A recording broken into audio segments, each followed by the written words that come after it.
बिस्मिल्लाहिर्रहमानिर्रहीम। आज के अपने लेक्चर में हम लोग पढ़ेंगे एलर्स डायनामिकल इक्वेशंस। ठीक है, लास्ट लेक्चर में जो है वो हमने 4 डेफिनेशंस पढ़ी थी।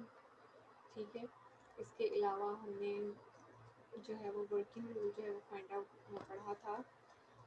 Working rule for finding principal moment of inertia and principal axis. ठीक है, पहले हमने वर्किंग रूल पढ़ा था, फिर उससे रिलेटेड हमने क्वेश्चन सॉल्व किया था।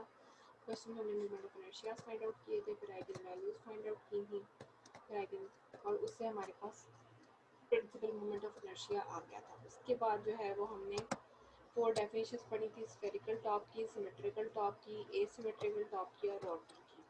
ठीक है, और फिर हमने एक क्वेश्चन सॉल्व किया था जिसमें हमने कहा था कि फाइंड इक्विमोमेंटम system of particle for a rod of mass m। ठीक है, तो आज जो है वो हमने पढ़ना है एलर्स डायनामिकल इक्वेशंस। कहते हैं consider a rigid body is rotating in O X Y Z Cartesian coordinate system. Coordinate के स्पेलिंग गलत है, सही कर लें। such that OX, OY and OZ are principal axes। कहते हैं सपोज कर लें एक रिजिड बॉडी जो है वो रोटेट कर रही है कार्टेशियन कोऑर्डिनेट सिस्टम में। ठीक है, और OX, OY और OZ जो है वो उसके प्रिंसिपल एक्सिस है। वो कह रहे देन वी नो दैट, कहता है फिर हमें पता है कि L is equals to I omega के इक्वल होता है। ठीक है, इनके linear momentum is equals to I into angular velocity. और अगर हम इसको मैट्रिक्स फॉर्म में लिखें तो हमारे पास L की जगह क्या आ जाएगा, L1, L2, L3। I की जगह इनर्शिया मैट्रिक्स आ जाएगा। इनर्शिया मैट्रिक्स क्या होता है, 3x3 मैट्रिक्स होता है। I11, I12, I13, I21, I22, I23, I31, I32 and I33। और ओमेगा हमारे पास क्या आ जाएगा, ओमेगा 1, ओमेगा 2 एंड ओमेगा 3। अब वो कह रहे हैं इसमें जो है वो हमारे पास जितने भी I12, I13, 2, 1, 2, 3 ये जो है ये सारे जीरोस हों।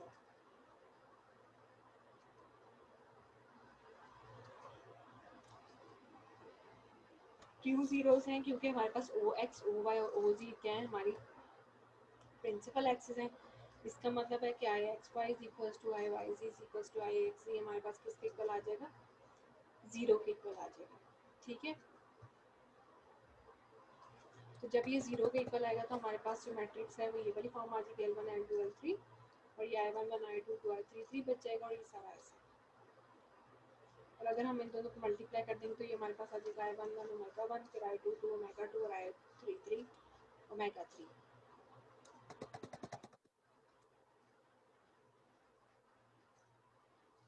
अब कह रहे हैं अगर हम इसको वेक्टर फॉर्म में लिखें एंगुलर मोमेंटम को,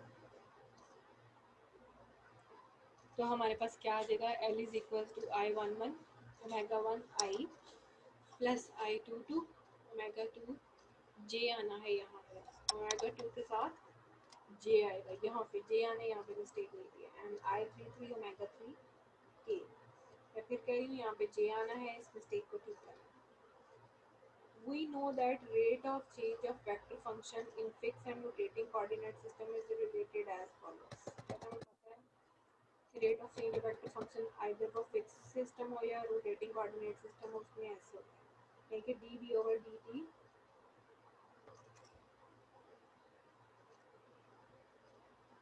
F is equals to D V over D T into R plus omega cross V, where V is any vector function. अब कह रहा है आप v को l के इक्वल अगर पुट करें तो यहाँ पे क्या आ जाएगा, D l over D T, यहाँ पे भी D l over D T, और यहाँ पे ओमेगा क्रॉस एल आ जाएगा। उसके बाद अब आप इसको एक्सपेंड करें तो ये आ जाएगा I11 omega 1 dot I plus I22 omega 2 dot j plus I33 omega 3 dot के, और साथ ओमेगा क्रॉस एल आ जाएगा। अब कह रहे हैं जो D l over D T होता है हमारे पास क्या होता है, टॉर्क होता है, is an external torque acting on the system. Body rotate कर रही है ना, तो रोटेटिंग बॉडी के लिए हमारे पास क्या एक्ट करेगा, ये एक्सटर्नल टॉर्क। और अगर हम इसको एक्सपेंड करें तो क्या हो जाएगा, D into R cross P over D T. ठीक है, जो कि हमारे पास जब हम इसको डिफ्रेंशिएट करेंगे तो हमारे पास d l over D t की फॉर्म क्या आ जाएगी, वी क्रॉस पी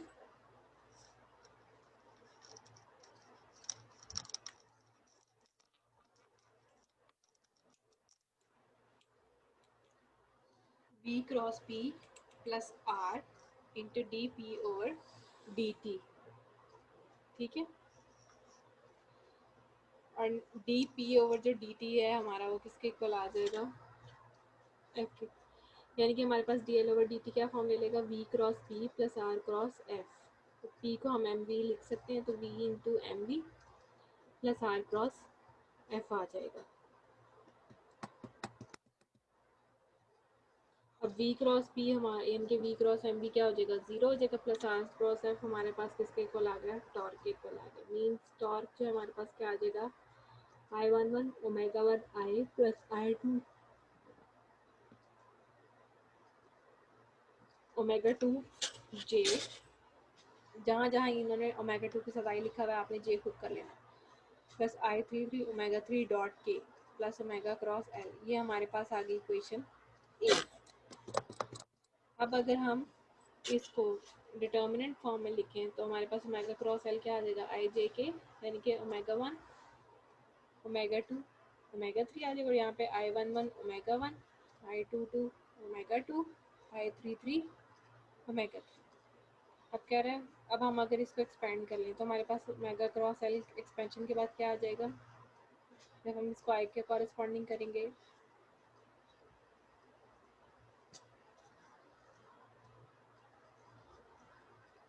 तो फर्स्ट रो और फर्स्ट कॉलम ओमिट हो जाएगी और ये आपस में दोनों चीज़ें क्रॉस मल्टीप्लाई हो जाएंगी, यानी कि ये आ जाएगा I three three omega three के साथ ओमेगा टू आ जाएगा minus I two two omega two के साथ ओमेगा थ्री आ जाएगा, बीच में आ गया माइनस का साइन। अब जे वाले कॉलम है तो सेकंड कॉलम और सेकंड रो को मिट करें, अब ये दोनों आपस में मल्टीप्लाई होंगे, माइनस साइन, ये दोनों आपस में मल्टीप्लाई, यानी कि आ गया I three three omega one omega three minus I one omega three, साथ आ गया जे। देन के कॉरेस्पॉन्डिंग जब हम इसको एक्सपेंड करेंगे तो हमारे पास थर्ड रो और थर्ड कॉलम जो है वो मिट हो जाएगा और हमारे पास एक्सपेंशन क्या आ जाएगी, I two two omega two minus I one omega two, साथ आ गया के। अब इधर से जो कॉमन आ रहा है उसे कॉमन निकालें, हमारे पास आ जाएगा I two two minus I three three. ठीक है, और अंदर आ जाएगा ओमेगा टू ओमेगा थ्री, इधर minus I three three minus I one आ जाएगा, यहाँ पे ओमेगा टू आ जाएगा और के साथ I one minus I two आ जाएगा, साथ ओमेगा टू क्या आ जाएगा। अब कह रहे हैं इसको आप ए में पुट कर दें। जब हम इसको इक्वेशन ए में पुट करेंगे तो हमारे पास इक्वेशन ए क्या थी, टॉर्क की इक्वेशन थी ना, तो जो हमारे पास टॉर्क की इक्वेशन आ जाएगी वो क्या आ जाएगी, I one omega one dot I plus I two omega two dot j plus I three omega three dot k minus I two minus I three omega three आ गई, यानी कि आई वाली वैल्यू इकट्ठी कर ली, जी वाली इकट्ठी कर ली और के वाली इकट्ठी करने वाली, आ जाएगा minus I three minus I one omega three j. तो यहाँ पे आ जाएगा minus I one minus I two omega two k. अब इधर से थ्री किस्म के टॉर्क्स आ जाएंगे, यानी कि टॉर्क वन हमारे पास क्या आ जाएगा, I one omega one dot minus I two minus I three omega two. Second torque हमारे पास क्या आएगा, I two omega two dot minus I three minus I one omega one omega two. इसी तरह टॉप थ्री जो आएगा हमारे पास तो क्या आएगा, I omega three dot minus I one minus I omega one omega. ये हमारे पास क्या है, आयलर्स डायनेमिक इक्वेशन। अब वो कह रहे हैं if there is no external torque then but अगर कोई एक्सटर्नल टॉर्क हमारे पास ना हो तो फिर क्या हो, I11 omega 1 dot minus I22 minus I33 omega 2 omega 3 zero के इक्वल है। फिर एक सेकंड टॉर्क भी हमारे पास जीरो के इक्वल आ जाएगा, जो कि क्या है I22 omega 2 dot minus I33 minus I11 omega 1 omega 3 zero, तो भी जीरो के इक्वल आ गया। सेकंड इक्वेशन हो गई। अब थर्ड इक्वेशन यानी कि जब हम T3 जो है टॉर्क का जो साइन है उसको जीरो के इक्वल रखेंगे तो हमारे पास थर्ड वैल्यू भी जीरो के इक्वल आ जाएगी, जो क्या आएगी I33 omega 3 dot minus I11 minus I33 omega 1 omega 2 equals to zero. अब कह रहे हैं multiplying 1 by omega 1, 2 by omega 2 and 3 by omega 3 and add. अब कह रहा है इक्वेशन 1 को ओमेगा 1 से मल्टीप्लाई कर दें, इक्वेशन 2 को ओमेगा 2 से मल्टीप्लाई कर दें, इक्वेशन 3 को ओमेगा 3 से मल्टीप्लाई करना है, बाद में तीनों को ऐड कर। जब इसको ओमेगा 1 से मल्टीप्लाई किया तो इधर भी साथ ओमेगा 1 आ जाएगा, यानी कि बन गया I11 omega 1 omega 1 minus I22 minus I3 omega 1 omega 2, then plus का साइन सेकंड इक्वेशन, अब इधर ओमेगा 2 आ जाएगा I22 omega 2 omega 2 dot minus I33 minus I11 omega 1 omega 2 omega 3 plus का sign and then third equation, इसको हमने multiply करना है ओमेगा 3 के साथ I33 omega 3 omega 3 dot minus I11 minus I22 omega 1 omega 2 and omega 3 is equals to zero. ठीक है, हमने तीनों इक्वेशंस को ऐड किया। फर्स्ट इक्वेशन को ओमेगा 1 से मल्टीप्लाई किया, सेकंड को ओमेगा 2 से और थर्ड को ओमेगा 3 से। यहाँ से क्लियरली देख लें अगर किसी को कोई मसला कभी पूछे।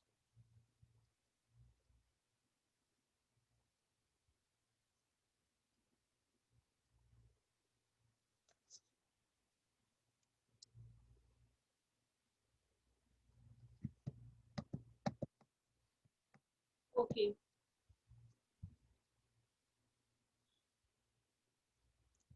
अब नेक्स्ट जो हमारे पास ब्रैकेट के अंदर थे ना, उनके साथ हमने अब सेपरेट सेपरेट हर चीज को मल्टीप्लाई कर दिया। ये माइनस का साइन है तो अंदर वाला पॉजिटिव में चेंज हो जाएगा जब हम अंदर मल्टीप्लाई करके इसको एक्सपेंड करेंगे। इस चीज को याद रखना है, साइंस की गड़बड़ नहीं करनी।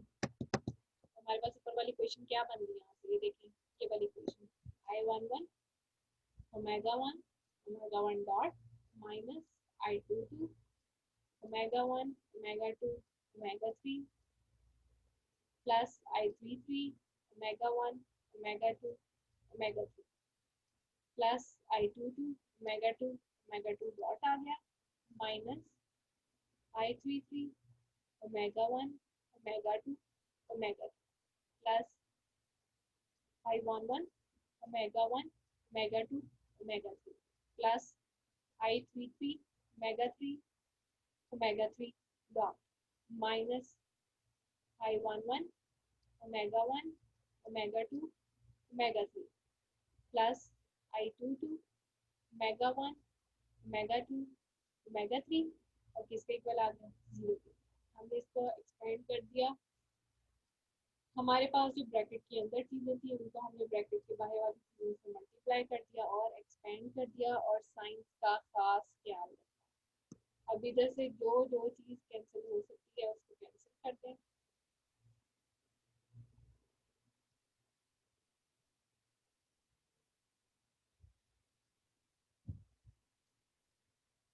ये देखें, ये I22 ओमेगा 1 ओमेगा 2 ओमेगा 3 है ना, ये I22 ओमेगा 1 वो नेगेटिव का था, ये पॉजिटिव का था, ये दोनों क्या हुए कैंसिल।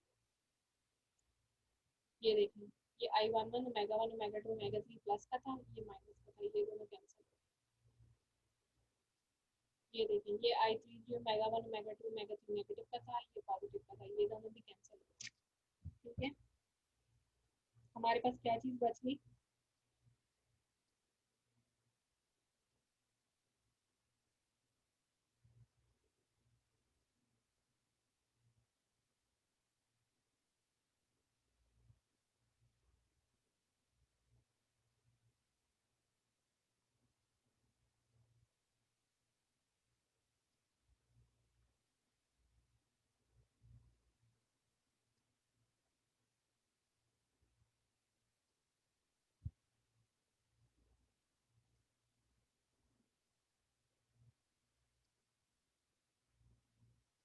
तो जब हमने कैंसिल करनी चीज़ें, ठीक है, तो हमारे पास रिजल्ट क्या बचा, I11 omega 1 dot plus I22 omega 2 dot plus I3 omega 3 dot.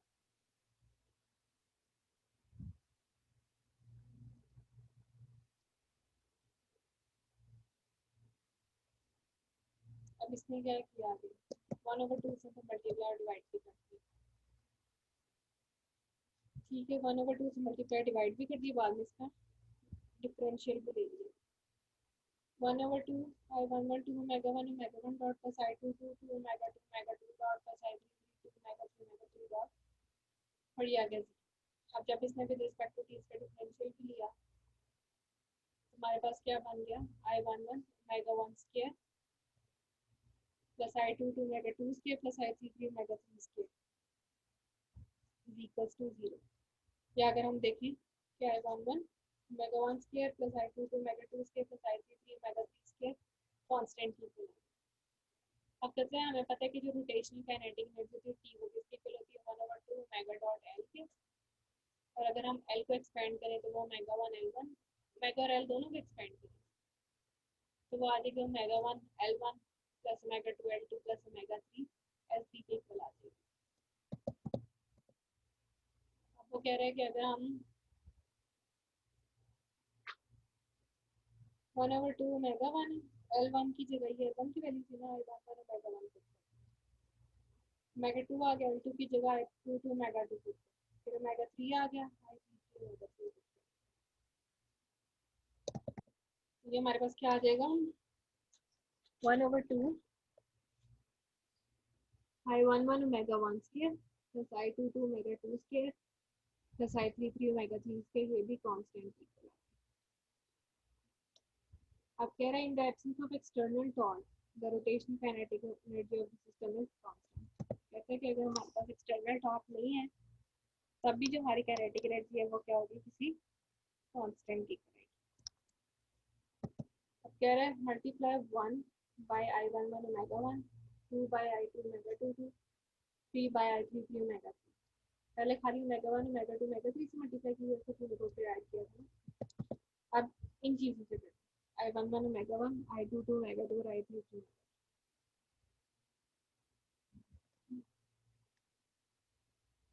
और फिर इनको ऐड भी करना। अब ये देखें तो जब हमने करेंगे तो I11 square omega 1 omega 1 minus I11 into I22 minus I33 omega 1 omega 2 I22 का square omega 2 dash minus I22 into I33 minus I11 into omega 1 omega 2 omega 3 plus I33 square omega 3 dot का square आ गया, minus I33 into I11 minus I22 omega 1 omega 2 and omega 3, और ये 0 के equal. अब हमने same काम करना है, हमने ब्रैकेट्स खोलनी है और जो बाहर वाली चीज़ें उनको मेरे साथ मल्टीप्लाई भी करते हैं, बट मेक श्योर साइंस जो नेगेटिव है बाहर वाले वालों को पॉजिटिव करेगा, उनको भूलना नहीं। फर्स्ट टर्म तो वैसे ही आ गई I11 स्क्वायर ओमेगा 1 ओमेगा 1, ये माइनस है तो अंदर वाली प्लस हो गई, जब ये इसके साथ मल्टीप्लाई हो जाएगा I11 I12 आ गया और साथ ही ओमेगा 1 ओमेगा 2 ओमेगा, ये माइनस माइनस प्लस आ गया I11 I33 और साथ ओमेगा 1 ओमेगा 2 ओमेगा, ये वैसे ही आ गया I22 स्क्वायर ओमेगा 2 डॉट, अब ये minus I22 I33 omega 1 omega 2 omega, फिर minus minus plus I22 I11 omega 1 omega 2 omega, plus ये वाला वैसे ही आ जाएगा I33 square plus omega 3 dot, minus ये दोनों आपस में मल्टीप्लाई होंगे I11 I33 omega 1 omega 2 omega, अब ये दोनों आपस में मल्टीप्लाई होंगे साइन प्लस का आ जाएगा I22 I33 omega 1 omega 2 omega. अब इधर भी देख लें जो चीज़ आपस में मल्टीप्लाई हो सकती है और सॉरी कैंसिल हो सकती है उसको कैंसिल करते हैं, जैसे कि ये देखिए I11 I22 omega 1 omega 2 omega, ये भी सेम है, ये नेगेटिव के और पॉजिटिव के दोनों। अब I11 I33 ये भी I11 I33, ये नेगेटिव की है वो पॉजिटिव के दोनों कैंसिल, ये देखिए ये I22 I33 और ये भी I22 I33, एक पॉजिटिव के एक नेगेटिव के दोनों कैंसिल हो जाए। हमारे पास क्या आ जाएगा I11 square omega 1 dot plus I22 square omega 2 dot plus I33 square omega 3 dot, इसके इक्वल आ गया 0। अब वही काम करना है, 2 से मल्टीप्लाई भी करना है और डिवाइड भी करना है।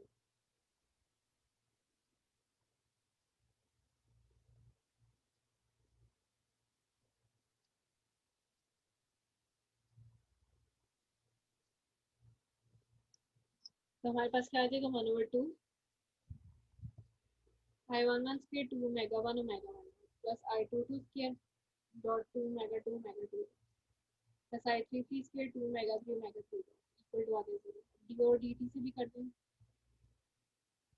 जब डी और डी टी से करेंगे इसको तो हमारे पास आ जाएगा I11 square omega 1 square plus I22 square omega 2 square plus I33 square omega 2। ये चीज़ किसके इक्वल है? कांस्टेंट। अब हमें पता है एल किसके इक्वल है? I11 ओमेगा 1 आई प्लस I22 ओमेगा 2 जे प्लस I33 ओमेगा 3 के। अब एल का हमने क्या लिया? मॉडुलस लिया, तो वो क्या आ जाएगा?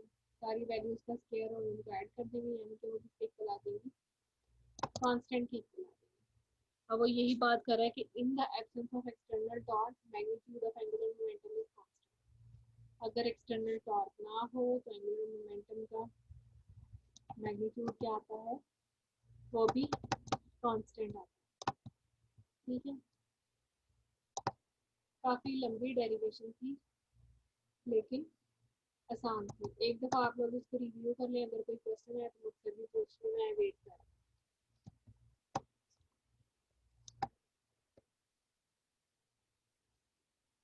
स्टार्ट से एक दफ़ा देख लें दोबारा।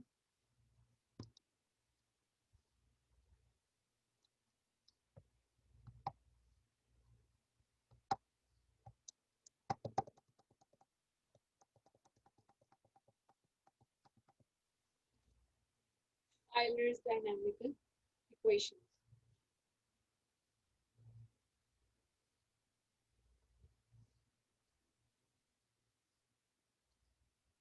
I'm just coming. मैं पानी पी के आ रही हूँ, आप लोग तब तक देखे रहते, कोई क्वेश्चन है तो मुझसे पूछ।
हाँ जी, हमने पढ़ी थी आइलर्स डायनामिकल इक्वेशंस। मैंने कहा था देखें, उनके मसला मसाइल है तो मुझसे भी पूछ लें।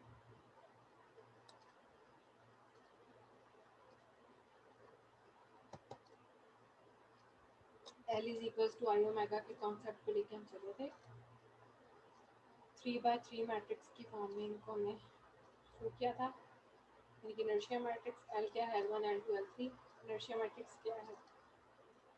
वो भी 3/3 मैट्रिक्स है और ओमेगा भी ओमेगा 1 ओमेगा 2 ओमेगा। अब कह रहे हैं क्योंकि हमारे पास ओ एक्स ओ वाई और ओ जी प्रिंसिपल एक्सिस है, तो हमारे पास एक्स वाई वाई जी और एक्स जी क्या होंगे? जीरो। जीरो पुट कर दिया उधर से, हमारे पास जो एंगुलर मोमेंटम है उसकी वेक्टर फॉर्म ये आ। ठीक है, यहाँ पे जे आना है, आप उसको ठीक कर लें।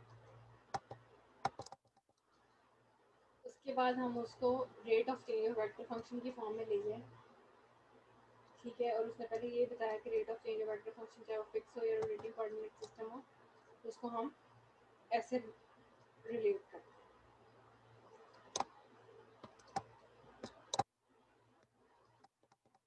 उसको जब हमने सॉल्व किया, हमारे पास टॉर्क आ गया।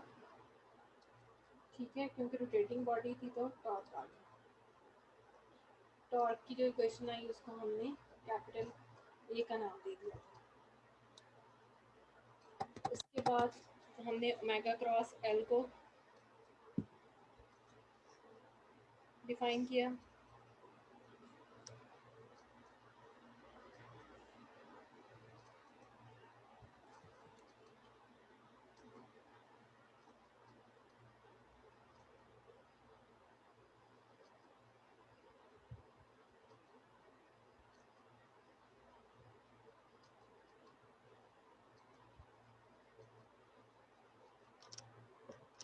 ठीक है, ओमेगा क्रॉस एल हमारे पास क्या है, I J K omega one omega two omega three, और एल क्या है, I one one omega one, I two two omega two, और I three three omega three. ठीक है, इसको हमने एक्सपेंड कर लिया। जब हमने इसको एक्सपेंड किया तो यहाँ से हमारे पास टॉर्क निकल आया। टॉर्क की हमारे पास 3 इक्वेशंस निकल आई, जिनको हम आइलर्स डायनामिकल इक्वेशंस कहते हैं। और कहते हैं कि अगर हमारे पास एक्सटर्नल टॉर्क ना हो कोई, तो हमारे पास इक्वेशंस क्या फॉर्म ले लेंगे, यानी कि T1 T2 T3 की जगह हमारे पास 0 आ जाए, यानी कि I11 omega 1 dot minus I22 minus I33 omega 2 omega 3 0 के इक्वल। तो फर्स्ट इक्वेशन थी ये भी 0 के इक्वल, सेकंड इक्वेशन वो भी 0 के इक्वल, और थर्ड इक्वेशन थी वो भी 0 के इक्वल निकल आई। तो पहले हमने ये प्रूव किया था कि अगर एक्सटर्नल टॉर्क ना हो तो हमारा एंगुलर मोमेंटम जो है वो भी कांस्टेंट होता है। फिर उसके बाद हमने ये प्रूव किया था कि अगर हमारा एक्सटर्नल टॉर्क ना हो तो हमारी एंगुलर वेलोसिटी भी कांस्टेंट होती है। ठीक है, तो सबसे पहले हमने क्या किया था, इसी क्वेश्चन के साथ दो काम किए। इन तीन इक्वेशंस में सबसे पहले हमने क्या किया था कि 1 को ओमेगा 1 से मल्टीप्लाई किया, 2 को ओमेगा 2 से, और 3 को ओमेगा 3 से। बाद में तीनों को ऐड कर दिया था, ऐड किया, एक्सपेंड किया, एक्सपेंड करने के बाद जो कैंसिल होती थी उनको कैंसिल कर दिया। उसके बाद 1/2 से मल्टीप्लाई और डिवाइड किया। उसके बाद उसका डिफरेंशियल ले लिया विद रिस्पेक्ट टू टी, जिससे हमारे पास ये रिजल्ट आया था जो कि कांस्टेंट के इक्वल था। और हमें पता है कि rotational kinetic energy 1/2 omega dot L के इक्वल होती है, तो उसको हमने ऐसे डिफाइन कर दिया। ठीक है, और फिर हमने L1 की जगह I11 ओमेगा 1 पुट किया, L2 की जगह omega 2 to I22 omega 2 put किया, और L3 की जगह I33 ओमेगा 3 पुट किया। और देख हमने कह दिया कि ये जो हमारे पास आ गई है कांस्टेंट के इक्वल आ गया। और जब ये हमारे पास कांस्टेंट के इक्वल आया तो हमें क्या पता लगा जी कि एक्सटर्नल टॉर्क के एब्सेंस पे rotational kinetic energy of system क्या है, वो कांस्टेंट होती है। उसके बाद जो हमारे पास इक्वेशन 1 इक्वेशन 2 इक्वेशन 3 जो ऊपर थी उसको हमने किससे मल्टीप्लाई किया, I11 ओमेगा 1 से, 2 को I22 ओमेगा 2 से, और 3 को I33 ओमेगा 3 से, और उनको ऐड भी कर दिया। जब हमने उनको मल्टीप्लाई किया, ऐड किया, बाद में हमने उनको एक्सपेंड किया, जो कैंसिल हो रही थी हमने उनको कर दिया कैंसिल। कैंसिल करने के बाद हमारे पास वही हमने स्टेप किया, 1/2 से हमने मल्टीप्लाई भी किया, डिवाइड भी किया, फिर उसका डिफरेंशियल लिया विद रिस्पेक्ट टू टी। ठीक है, और हमने बता दी ये भी चीज़ हमारी किसके इक्वल है, कांस्टेंट की। उसके बाद हमने बताया कि एल हमारे पास क्या होता है, I11 ओमेगा 1 आई प्लस I22 ओमेगा 2 जे प्लस I33 ओमेगा। ठीक है, हमने उसका मैग्नीट्यूड ले लिया। जब हमने उसका मैग्नीट्यूड लिया वो भी हमारे पास किसके इक्वल आया, कांस्टेंट के इक्वल आया, जिससे हमें क्या पता लगा कि एब्सेंस ऑफ एक्सटर्नल टॉर्क हमारा मैग्नीट्यूड ऑफ एंगुलर मोमेंटम भी क्या होता है, कांस्टेंट होता है। पर हमने काइनेटिक एनर्जी बताया था कि वो हमारे पास कांस्टेंट की इक्वल आती है, और इधर हमने बता दिया कि मैग्नीट्यूड ऑफ एंगुलर मोमेंटम जो है वो भी कांस्टेंट की इक्वल आ गया। ठीक है, तो आज हमारा लेक्चर यहाँ पे ख़त्म हुआ। This is enough for today. आप लोगों ने क्या करना है, आप लोगों ने इसकी खुद एक दफ़ा रिटर्न प्रैक्टिस करनी है। ठीक है, फिर आपको उससे ज़्यादा समझ आएगा, क्योंकि ये सॉल्व करने वाले ज़्यादा स्टेप्स हैं, तो इट्स बेटर कि इसकी जितनी रिटर्न प्रैक्टिस कीजिए वो बेटर है। नेक्स्ट लेक्चर में इंशाल्लाह हम मज़ीद आगे पढ़ेंगे। और अगर कोई मुश्किल या कोई परेशानी हो, जो चीज़ समझ ना आ रही हो, तो आप लोग मुझसे पूछ सकते हैं। ठीक है जी, तब तक के लिए अल्लाह हाफिज़। अच्छी तरह पढ़ें, अच्छी तरह तैयारी करें, टाइम वेस्ट नहीं करें। ओके जी, अल्लाह हाफिज़।